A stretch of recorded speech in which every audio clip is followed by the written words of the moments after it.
Hello दोस्तों, आज की क्लास में एक बार फिर से आपका स्वागत है। चलिए दोस्तों, देखते हैं आज के कुछ महत्वपूर्ण प्रश्न जो हम आपके लिए लेकर आए हैं। पहला प्रश्न है 5.32 मल्टीप्लाई 56 प्लस 5.32 मल्टीप्लाई 44 बटे में दिया है 7.66 का होल स्क्वायर माइनस का 2.34 का होल स्क्वायर। अब देखिए ऐसे वाले प्रश्नों को कैसे सॉल्व करेंगे। तो देखिए 5.32 यहाँ पर भी है, 5.32 यहाँ पर भी है, ठीक है।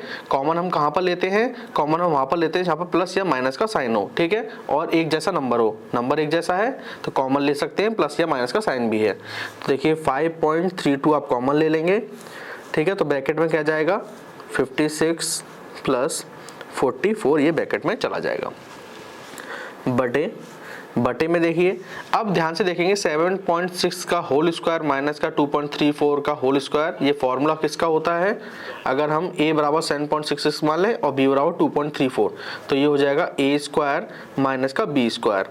जब a square minus b square का फॉर्मूला हम खोलते हैं तो क्या निकलता है? a प्लस का b, a माइनस का b, ठीक है। तो अब कर सकते हैं आप, ये हो गया आपका a, ये हो गया b, तो ठीक है। तो देखिए एक बार जोड़ना है, एक बार घटाना है आपको, बस इतना सा आपको याद रखना है। चलिए एक बार जोड़ देते हैं। 7.66 को एक बार जोड़ना है और 7.66 को एक बार घटाना है 2.34 से। यहाँ तक बात क्लियर हो गई है, ठीक है। चलिए अब इसे हम जोड़ेंगे। 7.66 2.34 जोड़ने के बाद देखिए कितना आता है? 6 4 10, 6 3 10, 7 3 10, यानी कि इसे जोड़ने के बाद आ गया 5.32। 56 और 44 कितना हो जाएगा? 56 और 44 हो गया 100, ठीक है। गुणे का 100 बटे में 10, इसे घटाएंगे तो 7.66 में से 2.34 घटाएंगे, कितना आएगा? 6 4 2, 6 3 3, 7.7 में से 2 गया तो बचेगा 5.32, ठीक है। तो यहाँ नीचे क्या आ जाएगा? 5.32, ठीक है। बात समझ में आ रही है? अब देखिए 5.32 से 5.32 कट जाएगा, सेम नंबर है। 0 से 0 कट जाएगा तो क्या बचा ऊपर? 10, तो 10 ही आपका आंसर आ गया, ठीक है। ऐसे प्रश्नों को आप इस तरीके से सॉल्व कर सकते हैं। चलिए एक प्रश्न और ले लेते हैं। तो जो अगला प्रश्न है वो देखेंगे आप 3.473 प्लस 0.598 का होल स्क्वायर प्लस 3.473 माइनस 0.598 का होल स्क्वायर बटे में 3.473 मल्टीप्लाई 3473 प्लस 0.598 इंटू 0.598 दिया है, ठीक है। अगर हम a बराबर 3.473 मान लें और b बराबर मान लें, क्योंकि दो ही संख्या दी है हमें, b 0.598 मान लें। अब यहाँ पर हम रख लेंगे a प्लस b का whole square plus a minus b का होल स्क्वायर बटे, ठीक है, हमने क्या करा है? 3.473 की जगह a रख लिया है, बटे a इंटू a, यानी कि a स्क्वायर प्लस का साइन है b इंटू b, यानी कि b स्क्वायर। देखिए ये एक फॉर्मूला हो, ठीक है। देखिए a प्लस बी का whole square plus a minus B का होल स्क्वायर बटा a square plus b square. अगर इस फॉर्मेट में अगर आपको क्वेश्चन दिखाई देता है, ठीक है, आप समझ गए होंगे यहाँ तक, तो आपका आंसर हमेशा इस फॉर्मेट में लिख देता हूँ मैं यहाँ पे, इस फॉर्मेट में है तो आंसर 2 ही आएगा।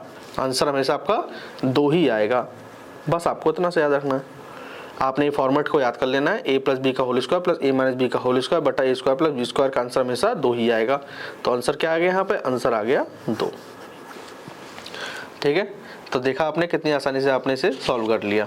चलिए अब अगला वाला देखते हैं। तो अब अगला वाला जो प्रश्न है 0.00066 बटे में 11, इसे हमें डेसिमल निकालना है। तो देखिए पॉइंट हटाएंगे तो नीचे कितने जीरो बढ़ जाएंगे? 1 2 3 4 5 6, 6 जीरो नीचे बढ़ जाएंगे, 3 4 5 6। अब इसे सॉल्व करेंगे, 11 से ये कट गया 6 बार, 11 का 66, तो क्या आया 6/1 2 3 4 5 6। डेसिमल में निकालना है तो 6 जो ऊपर वाली संख्या उसको सेम लिख दीजिए, नीचे जितने जीरो उतने अंकों बाद डेसिमल, तो 1 2 3 4 5 6, नीचे 6 जीरो तो 6 अंकों के बाद 1 2 3 4 5 6, तो डेसिमल यहाँ पे आ जाएगा। ठीक है, तो पॉइंट के बाद 5 जीरो और एक 6, आपका ये आंसर आ गया। ठीक है, तो इस तरीके से आप सॉल्व कर सकते हैं ऐसे वाले प्रश्न को जब आपसे डेसिमल निकालने को कहा जाए। ठीक है, चलिए अब कुछ 2 इंपॉर्टेंट प्रश्न और हैं आपके, जो कि एग्जाम के पॉइंट ऑफ व्यू से काफ़ी महत्वपूर्ण है। चलिए इन्हें और देख लेते हैं।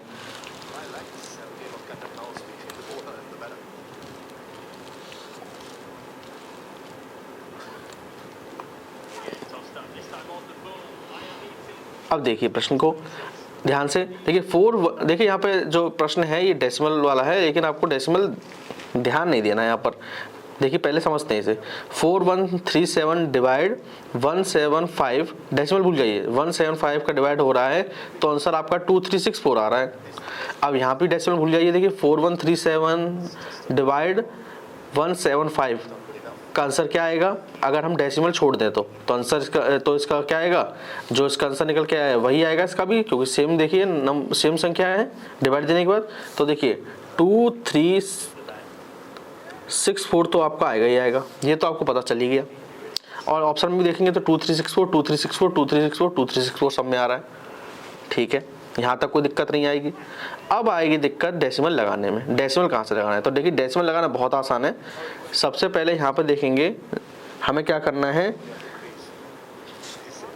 पूर्णांक में भाग देना है। किस में भाग देना है आपको, पूर्णांक में। लिख देता हूँ यहाँ पे, पूर्णांक में भाग दो। आपको क्यों इतना करना है, तो देखिए डेसिमल वाले को भूल जाइए। ठीक है, 17 का भाग आप किस में देंगे, 41 में। तो 17 का भाग आप 41 में देंगे तो 17 दूनी 34, 6 1 7। अगली बार देखिए डेसिमल लग जाएगा तो 0 बढ़ जाएगा, यानी कि 2 के बाद दशमलव लगना चाहिए। तो यहाँ पर क्या होगा, 2 के बाद दशमलव लग जाएगा, तो 2.364 आपका आंसर आ गया। मुझे उम्मीद है आपको थोड़ा बहुत तो समझ में आ गया होगा। ठीक है, अब अगले वाले प्रश्न को देखेंगे तो आप चुटकियों में कर लेंगे। चलिए एक हम ऐसे ही प्रश्न लेकर आए आपके लिए, चलिए उसे भी देख लेते हैं। आप देखिए कैसे सॉल्व करोगे इसे। अब आपने देखा 4571 का डिवाइड है, डेसिमल भूल जाइए, 3265, तो आंसर आया 1400। फिर देखिए सेम नंबर है 4571 डिवाइड 3265, देखा आपने सेम नंबर है, तो आपका आंसर तो 1400 आएगा ही आएगा। ये तो बात कंफर्म हो गई। अब हमें डेसिमल लगाने वाली बात आ गई, तो हमने सिखाया था आपको यहाँ से पूर्णांक ले लेंगे 32, और यहाँ से जो डेसिमल के पहले लिखी है 457 उसे ले लेंगे। 32 का भाग आपको 457 में देना है। 32 का नाम 32, 5 2 3 4 3 1 7 बार। ठीक है, अब 4 बार, 4 दुनिया चाहते हो, ठीक है 4 बार जाएगा 128 9। अब पॉइंट लगाएंगे तो 0 बढ़ाएंगे, 32 दूनी 64, 32 थे 96। ठीक है, तो 32 दूनी 64। देखिए पॉइंट कहाँ लगा, 14 के बाद, तो 14 के बाद आपको पॉइंट लगाना है, यानी कि डेसिमल लगाना है। तो 14.00 यानी कि 14 आपका आंसर आ गया। ठीक है, तो ऐसे वाले प्रश्नों को आप चुटकियों में सॉल्व कर सकते हैं। तो दोस्तों आपको आज की क्लास पसंद आई हो तो प्लीज़ इस चैनल को लाइक शेयर और सब्सक्राइब जरूर करिएगा। Thank you.